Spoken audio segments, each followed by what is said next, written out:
Dzina la Atate ndi la Mwana ndi la Mzimu Woyera. Amen. Ambuye bwerani mudzandithandize.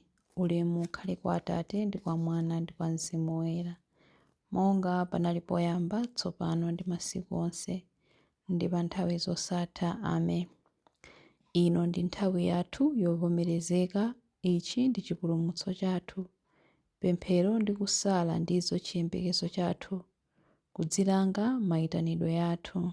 Mulungu wokhululukira ndi wachikondi, chifundo choposa milingo yonse, inu nokha mungatipatse mtendere, inu chuma chathu choyera. Ambuye tiyang'anireni ife tonse, yang'anani pa zokhumba zathu, ndife fumbi ndipo kufumbi tidzakhala tikubwerera. Inu Ambuye wamoyo tikwezeni, thupi latibweretsera kukhumudwa, imvani kudandaula kwathu, tipatseni ife chisangalalo chosatha. Chilimbi 1. Ambuye amayang'ana mwachifundo amene ali amphawi ndi oponderezedwa. Ndimathawira kwa chauta, nanga mungathe bwanji kundiwuza kuti thawira ku mapiri ngati mbalame? Taonani, anthu oyipa akunga uta ndipo akwinja muvi pa msinga, kuti alase anthu a mtima wolungama. Tsono ngati maziko awonongeka, nanga wolungama angachite chiyani? Koma chauta ali m'nyumba yake yoyera, chauta mpando wake waufumu uli kumwamba. Maso ake amapenya anthu onse ndi kuwayesa. Chauta amayesa anthu olungama namakondwera nawo. Mtima wake umadana ndi anthu oyipa okonda zachiwawa. Iye adzawagwetsera makala ndi miyala ya moto ngati mvula, adzawalanga ndi mphepo yotentha monga kuwayenera. Paja chauta ndi wolungama, amakonda ntchito zolungama, ndipo anthu olungama adzaona nkhope yake. Ulemu ukhale kwa Atate ndi kwa Mwana ndi kwa Mzimu Woyera, monga panali poyamba, tsopano ndi masiku onse, ndi pa nthawi zosatha. Amen. Ambuye amayang'ana mwachifundo amene ali amphawi ndi oponderezedwa. Chilimbi 2. Ngodala amene ali woyera mtima, chifukwa adzaona Mulungu. Inu chauta, kodi ndani angathe kukhala m'nyumba mwanu? Ndani angathe kukhala pa phiri lanu loyera? Ndi munthu amene amayenda mosalakwa, amene amachita zolungama nthawi zonse, amene amalankhula zinthu ndi mtima woona. Ndi amene sasinjirira ndipo sachita anzake zoyipa, kapena kumafalitsa mbiri yoyipa ya anzake. Ndi amene amanyoza munthu wokana Mulungu, koma amalemekeza anthu omvera chauta.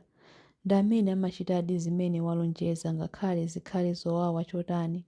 Ndi amene sakongoza ndalama zake kuti alandire chiwongoladzanja, amene salandira chiphuphu kuti azunze munthu wosalakwa. Munthu wochita zimenezi palibe chilichonse chimene chidzamugwedeze. Ulemu ukhale kwa Atate ndi kwa Mwana ndi kwa Mzimu Woyera, monga panali poyamba, tsopano ndi masiku onse, ndi pa nthawi zosatha. Amen.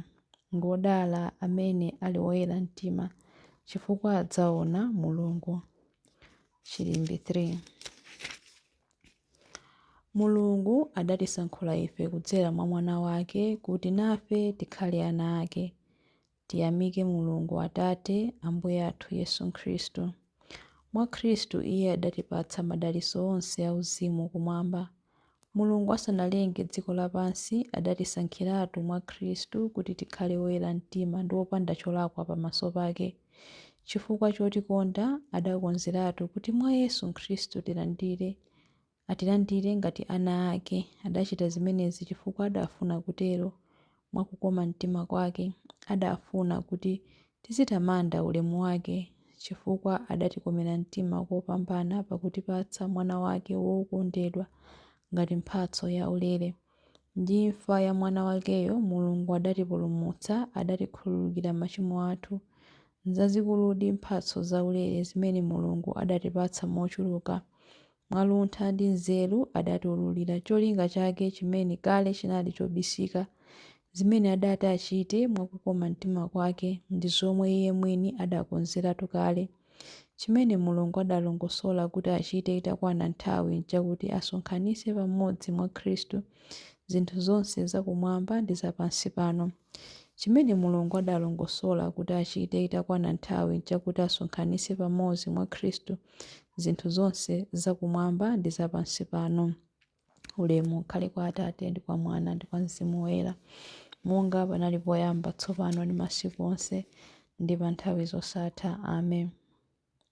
Mulungu adatisankhula ife kudzera mwa Mwana wake kuti nafe tikhale ana ake. Mawu a Mulungu. Mawu akuchokera mu buku la Aroma 5:8-9.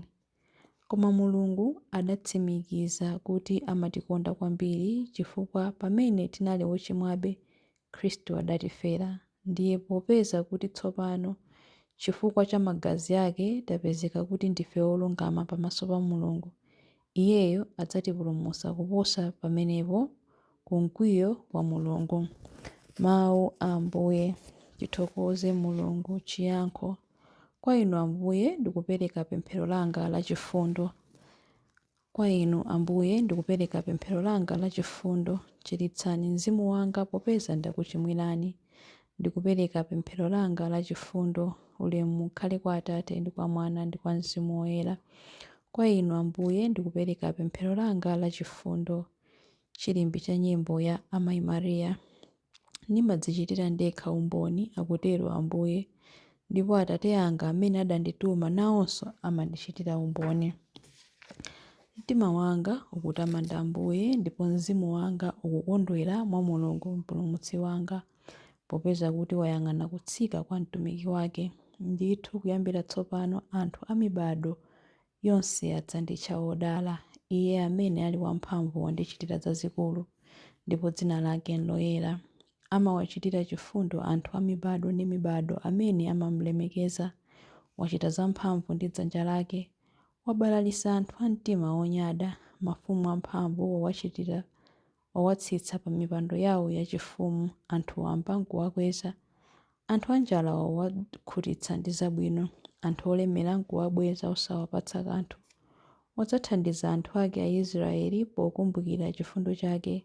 Izi ndi zomwe adalonjeza kuti adzawachitira makolo athu akale aja, Abrahamu ndi zidzukulu zake mpaka muyaya. Ulemu ukhale kwa Atate ndi kwa Mwana ndi kwa Mzimu Woyera, monga panali poyamba, tsopano ndi masiku onse ndi pa nthawi zosatha. Amen. Ndimadzichitira ndekha umboni, akutero Ambuye, ndipo Atate anga amene adandituma nawonso amandichitira umboni. Mapemphero. Ambuye athu Yesu Khristu adatipulumutsa ku machimo athu monga anthu ake. Tiyeni tifuwule kwa Iye kuti, Yesu mwana wa Davide, mutichitire chisoni. Ambuye Yesu Khristu, tikupempherera mpingo wanu woyera. Mudadzipereka nokha kuti muyeretse kutsuka ndi madzi pamodzi ndi mawu anu opatsa moyo. Muziwukonzetsa mwatsopano ndi mosalekeza, ndiponso muyeretse kudzera mkudzilanga. Yesu mwana wa Davide, mutichitire chisoni. Mbuye wabwino, asonyezeni achinyamata njira zimene mwasankhira, athe kuyendamo ndi kupeza chikwaniritso.